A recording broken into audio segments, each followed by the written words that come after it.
Good morning students. आज हम कर रहे हैं ऑस्मोटिक प्रेशर। देखो हमारी क्लास 12th का सॉल्यूशन चैप्टर चल रहा है और सॉल्यूशन चैप्टर में भी जो टॉपिक हम कर रहे थे वो कर रहे थे कोलिगेटिव प्रॉपर्टीज। कोलिगेटिव प्रॉपर्टीज में हम 3 प्रॉपर्टीज पढ़ चुके हैं, relative lowering of vapour pressure, elevation in boiling point और डिप्रेशन इन फ्रीजिंग पॉइंट। अब फोर्थ और कोलिगेटिव प्रॉपर्टीज का जो लास्ट टॉपिक है वो है ऑस्मोटिक प्रेशर। अब देखो ऑस्मोटिक प्रेशर से हमें पहले समझना पड़ेगा ऑस्मोसिस क्या होती है। भाई जब हमें ऑस्मोसिस समझ में आएगा तभी तो पता चलेगा। तो देखो इस टर्म में आप एक छोटी सी टर्म पढ़ोगे, वो है सेमी परमिएबल मेम्ब्रेन। शायद नाम आप लोगों का कुछ सुना है ना, सेमी परमिएबल मेम्ब्रेन। तो देखो सेमी मीन्स कुछ, परमिएबल मतलब परमिशन दे और मेम्ब्रेन मतलब मेम्ब्रेन तो है ही। तो वो मेम्ब्रेन जो कुछ चीजों को अपने अंदर से पास होने की क्या दे, परमिशन दे, केवल सिलेक्टेड चीजों को। ये नहीं कि कोई भी आया चलो इस गेट के अंदर चले जाओ, है ना। तो क्या हो, जो केवल सिलेक्टेड चीजों को क्या होने दे, अंदर जाने दे अपने अंदर, उसे हम क्या कहते हैं, सेमी परमिएबल मेम्ब्रेन। हमारी स्किन है, क्या हमारी स्किन सभी को अपने अंदर जाने देती है? डस्ट को अंदर जाने देती है, डर्ट को अंदर जाने देती है, या इससे हर चीज क्या बाहर निकल सकती है? देखो हमारी स्किन से अब जब गर्मियां ज्यादा होगी तो स्वेट बाहर निकलेगा ना, पसीना बाहर आता है, तो क्या उसके साथ कुछ और चीजें भी बाहर आती है? नहीं आती है, थोड़ी ना कि तुम्हारा खाया हुआ खाना भी बाहर आ गया, ब्लड भी बाहर आ रहा है। तो क्या करे, जो केवल सिलेक्टेड चीजों को अपने अंदर से क्या होने देती है, पास होने देती है, उसे हम क्या बोलेंगे, सेमी परमिएबल मेम्ब्रेन। या चलिए हम अपने डेली लाइफ का एक कॉमन एग्जांपल लेते हैं। मम्मी सुबह चाय बनाती है ना, भाई हम सुबह चाय बनाते हैं, तब हम जब चाय उस छलनी में से छानते हैं तो क्या होगी, चाय तो नीचे आ जाती है छन के, और जो चाय पत्ती है वो ऊपर उस छलनी में रह जाती है। यानी जो वो छलनी है वो केवल चाय को अपने अंदर से पास होने देती है, बट चाय पत्ती को नहीं। ऐसा क्यों? क्योंकि उस चाय पत्ती का जो साइज है, वो जो छलनी के जो होल्स है छोटे छोटे, उसका साइज, चाय पत्ती का साइज कैसा है, उस होल से बड़ा है, जिसके कारण वो उसके अंदर से पास नहीं होती है। तो क्या होगी, semi permeable membranes are those membrane which permit selected things pass through it। जो केवल कुछ सिलेक्टेड थिंग्स को, सिलेक्टेड सब्सटेंस को ही अपने अंदर से पास होने दे, उसे हम क्या कहेंगे, सेमी परमिएबल मेम्ब्रेन कहते हैं। ठीक है, तो अब देखिए, जैसे ये मेरे पास, चलो कोई भी एक बीकर है और इसके बीच में मैंने लगा दी, ये जो मेम्ब्रेन, बीच में जो मैंने मेम्ब्रेन लगा दी, ये है सेमी परमिएबल मेम्ब्रेन। क्या है ये? Semi permeable membrane, semi permeable membrane, है ना। अब इस साइड मेरे पास है भाई सॉल्वेंट, प्योर। चलो मैं सॉल्वेंट यहां पर जो मैंने लिया हुआ है प्योर सॉल्वेंट, वो है मेरे पास वाटर। इस साइड जो मैंने सॉल्वेंट लिया हुआ है वो है वाटर, और इस साइड जो मैंने लिया हुआ है वो है सी वाटर।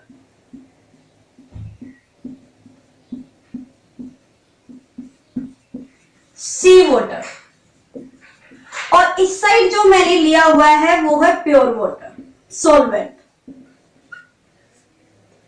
तो जब क्या हो, जब चीजें, तो देखो अब ये ज्यादा है मान लो हमारे पास, है ना, तो क्या होगा, एक कॉमन चीजें हम देखते हैं। ये देखो, अगर यहाँ पे हमने बॉल रखी ऊंचाई पर तो ये इधर ही जाएगी ना, हाँ या ना, इधर ही जाएगी ना भाई। हमेशा हाई से कहा जाती है, लो में जाती है, हमेशा हाई से कहा जाती है, लो में जाती है। तो क्या है कि जब क्या हो कि यहां पर देखो सोलवेंट है, ये क्या है, सोलवेंट है ना, ये लेस कंसंट्रेटेड है, ये लेस कंसंट्रेटेड सॉल्यूशन है। क्या बोलेंगे, लेस कंसंट्रेटेड। लेस कंसंट्रेटेड क्यों, क्योंकि इसमें सिर्फ प्योर वाटर है और किसी चीज की मिलावट नहीं है। बट सी वाटर में तो हम जानते हैं काफी सॉल्ट होते हैं, खारा होता है ना, तो सॉल्ट है। तो ये कैसा है, हाई कंसंट्रेटेड है, ये कैसा है, हाई कंसंट्रेटेड है।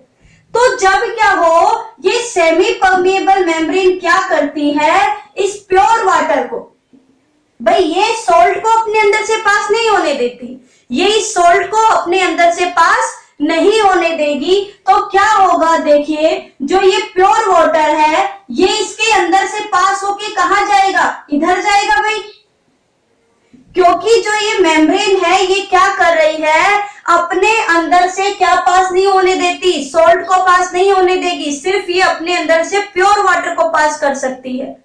ये सेमी परमेबल है, सिलेक्टेड है कि इसके अंदर से सिर्फ वाटर पास हो सकता है और कोई दूसरा सब्सटेंस इसके अंदर से पास नहीं होगा। तो देखो अब वाटर है वो यहां से यहां जा रहा है, यानी लेस कंसंट्रेटेड सॉल्यूशन से कहां जा रहा है, हाई कंसंट्रेटेड सॉल्यूशन की साइड जा रहा है ना। तो यही डेफिनेशन है ऑस्मोसिस की, यही डेफिनेशन किसकी है, ऑस्मोसिस की। तो ऑस्मोसिस की डेफिनेशन हम क्या लिखेंगे, the flow of solvent from less concentrated solution to high concentrated solution but through a किसके through, through a semi permeable membrane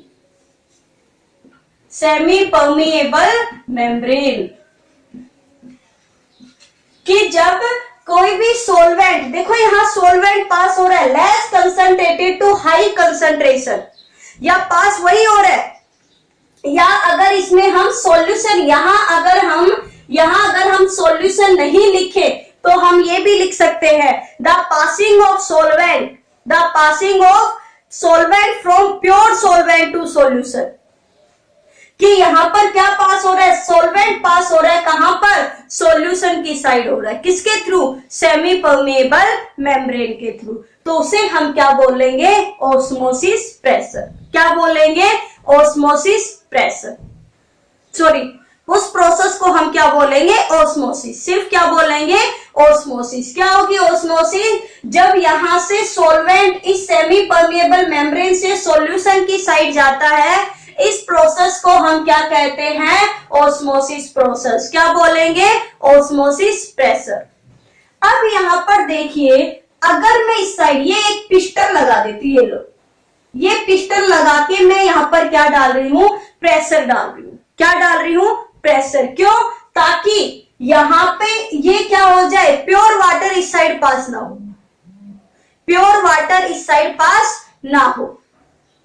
तो वो प्रेशर जो ऑस्मोटिक प्रेशर को क्या कर देता है, ऑस्मोसिस प्रोसेस को स्टॉप कर देगा। यानी जो क्या करे, the minimum exert pressure which stop the process of osmosis, वो मिनिमम प्रेशर जो ऑस्मोसिस की प्रोसेस को स्टॉप कर दे, उसे हम कहेंगे ऑस्मोटिक प्रेशर। उसे हम क्या कहेंगे, ऑस्मोटिक प्रेशर। ठीक है, तो अब क्या लिखेंगे हम, कैसे कि भाई यहां से मैंने क्या लगाया, प्रेशर लगाया, यहां से जैसे ही प्रेशर लगाया तो क्या हुआ, ऑस्मोसिस की जो प्रोसेस है वो क्या हो गई, बंद हो गई, स्टॉप हो गई। यानी सॉल्वेंट ने सॉल्यूशन की साइड फ्लो होना क्या कर दिया, बंद कर दिया। क्यों, पानी यहां जा रहा था, यहां पर हमने प्रेशर डाल दिया, अब प्रेशर की वजह से ये पानी इधर नहीं आ पाएगा ना, तो प्रोसेस क्या हो जाएगी, स्टॉप हो जाएगी। तो देखिए, तो आगे हम क्या लिखेंगे, ऑस्मोटिक प्रेशर। ये डायग्राम बना लिया होगा आप लोगों ने, इसे मैं रब कर देती हूं, है ना। तो अब लिखिए ऑस्मोटिक प्रेशर।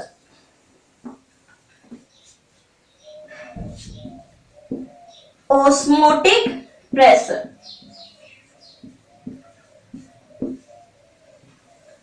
ऑस्मोटिक प्रेशर क्या होगा? The minimum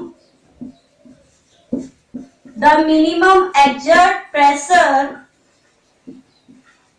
which stop the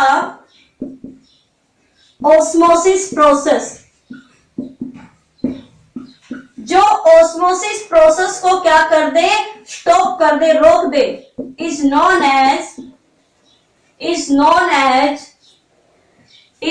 as osmotic pressure. उसे हम क्या कहेंगे? ऑस्मोटिक प्रेशर कहेंगे। उसे हम क्या कहेंगे? Osmotic pressure. और ऑस्मोटिक प्रेशर यहां हम डिनोट करेंगे भाई पाई से। किससे डिनोट करेंगे? पाई से। अब देखिए आप लोगों का यहाँ पे एक आइडल, दोनों समझ में आ गया भाई? ऑस्मोसिस क्या होती है और ऑस्मोटिक प्रेशर क्या होती है, अच्छे से समझ में आ गया होगा। अगर मैं आइडल गैस इक्वेशन की बात करूं तो आपने पढ़ा होगा PV इक्वल टू nRT, यही है ना? तो यहां हमने प्रेशर को किससे डिनोट किया है? पाई से। तो हम लिख सकते हैं पाई इक्वल टू nRT, और पाई इक्वल टू क्या हो जाएगा? N by VRT। भाई n क्या हो गया? नंबर ऑफ मोल्स, V क्या हो गई? वॉल्यूम। और याद करो number of moles of given volume of solution क्या होता है? यस, मोलैरिटी होती है। क्या होती है? मोलैरिटी होती है। तो जिसे हम C से भी लिख सकते हैं भाई N by V equal to क्या होती है? मोलैरिटी, जिसे हम कंसंट्रेटेड C से भी लिख सकते हैं। तो पाई इक्वल टू क्या हो गया? CRT। क्या हो गया? CRT। दोबारा देखो आइडल गैस इक्वेशन क्या होती है? पाई V इक्वल टू nRT। पाई को रखा, V इधर गया तो N बाई V RT। हम जानते हैं N बाई V यानी number of moles in given volume of solution is known as the molarity. और ऑस्मोटिक प्रेशर में से किया जाता है कंसंट्रेशन से, C से। किससे डिनोट किया जाता है? C से। तो पाई इक्वल टू क्या हो गया? CRT। पाई इक्वल टू क्या हो गया? CRT, है ना? R यहां पर क्या है भाई? गैस। यहां पर हमने गैस इक्वेशन ली हुई है, इसलिए R इक्वल टू क्या है? Gas constant. क्या है? R equal to gas constant. अगर एक तो ये वाला फॉर्मूला है, बट अपना जो एनसीईआरटी में है उसमें मैं हमेशा आपको एक चीज बताती हुई आई हूं इस पूरी कोलिगेटिव प्रॉपर्टीज में कि आपको जब भी न्यूमेरिकल गिवन होता है तो न्यूमेरिकल में आपसे जो वैल्यू पूछी जाती है वो M2 की पूछी जाती है, यानी मोलर मास ऑफ सॉल्यूट पूछा जाता है ना? क्या पूछा जाता है? Molar mass of solute. तो चलिए अगर इसमें मैं मोलर मास ऑफ सॉल्यूट निकालू इससे, भाई N मतलब नंबर ऑफ मोल्स, और नंबर ऑफ मोल्स का क्या फॉर्मूला होता है? Given mass by molar mass. तो अगर इसको रख दूं तो पाई इक्वल टू क्या हो गया? Given mass by molar mass. यही तो हो गया भाई सॉल्यूट का given mass by molar mass. N की वैल्यू रख दी, बाकी सेम है। V इक्वल टू RT, और V अगर किस में है? ml में है, तो इसको किससे मल्टीप्लाई करेंगे? 1000 से। और ये हमारे पास आ गया किसका? ऑस्मोटिक प्रेशर का फॉर्मूला, जिसमें हमेशा आपसे किसकी वैल्यू पूछी जाएगी? M2 की वैल्यू गिवन होगी। किसकी वैल्यू गिवन होगी? M2 की। तो क्या होती है osmosis? The flow of solvent from less concentrated solution to high concentration solution through a semi permeable membrane. Osmotic pressure क्या होगा? वो मिनिमम प्रेशर जो ऑस्मोसिस की प्रेशर प्रोसेस को क्या करके स्टॉप कर दे, रोक दे, उसे हम क्या कहेंगे? Osmotic pressure. फॉर्मूला क्या होगा? आइडियल गैस इक्वेशन रख देना, PV equal to nRT। Pi equal to कितना हो गया भाई? N बाई V RT, और N बाई V हम मोलैरिटी या C से लिखेंगे तो क्या लिख सकते हैं? CRT। या अगर नंबर ऑफ मोल्स का हम फॉर्मूला रखे given mass by molar mass, तो ये आ जाएगा। तो ये आपने लिख लिया होगा अपने लिए। बस इतना ही इंपॉर्टेंट है इसमें, ये नहीं कि आप सॉल्यूशन पढ़ रहे हो, और भी बायो में तो आप काफी चीजें पढ़ते हो कि एक्जोस्मोसिस होती है, कैंडोस्मोसिस होती है। चलिए प्रोसेस आपको बताते हैं। आपने कभी देखा होगा कि किशमिश सबने देखी है। अगर किशमिश है और किशमिश को अगर हम पानी में रख देते हैं तो किशमिश फूल जाती है, अगर प्योर वाटर में रखते हैं। तो फूल जाएगी। क्यों? क्योंकि जो किशमिश की जो लेयर है ना बाहर वाली मेम्ब्रेन, वो सेमी परमेएबल मेम्ब्रेन है, वो अंदर की चीजों को बाहर नहीं आने देगी, वो बाहर से क्या करेगी, पानी को अंदर आने देगी। ठीक है। बट अगर उसी किशमिश को, जैसे वैसे ही किशमिश को अगर हमने नमक के पानी में रख दिया तो वो बिल्कुल श्रिंक हो जाएगी। क्या हो जाएगी? श्रिंक, सिकुड़ जाएगी। क्यों?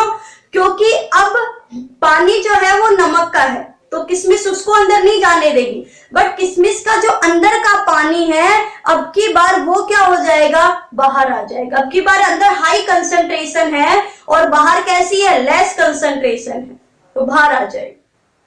ठीक है।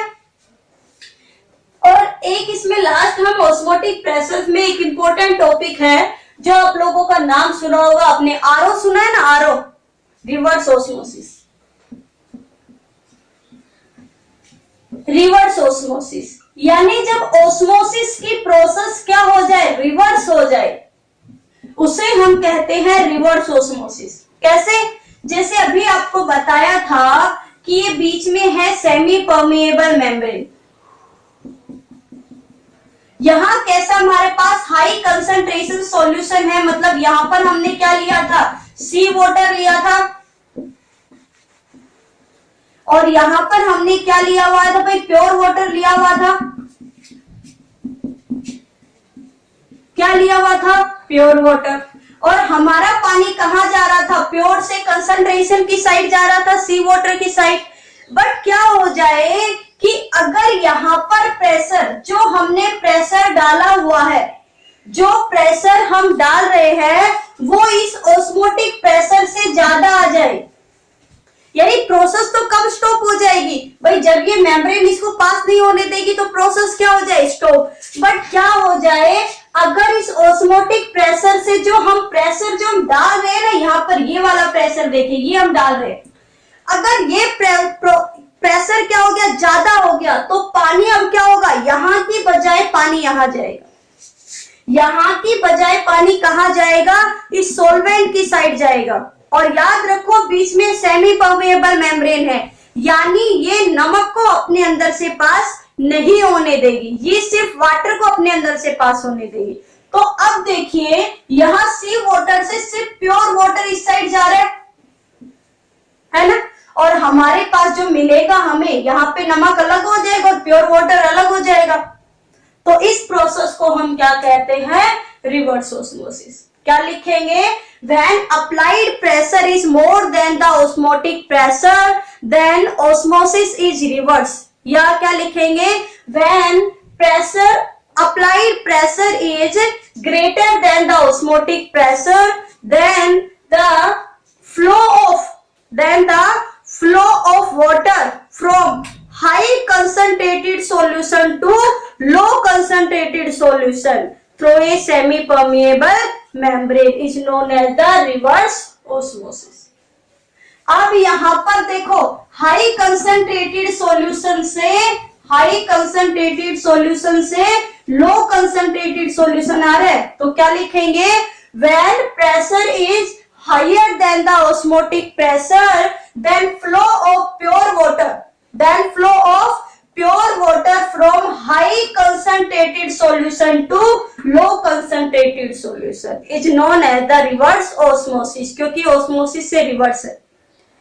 आपने देखा होगा आरओ, घरों में आजकल सबके लगे हुए हैं मोस्टली, आरओ के अंदर भी एक मेम्ब्रेन होती है, वो क्या करती है, वाटर को प्योर करती है, अपने अंदर से केवल प्योर वाटर को पास होने देती है, बाकी इम्प्योरिटी जो होती है वो रख लेती है।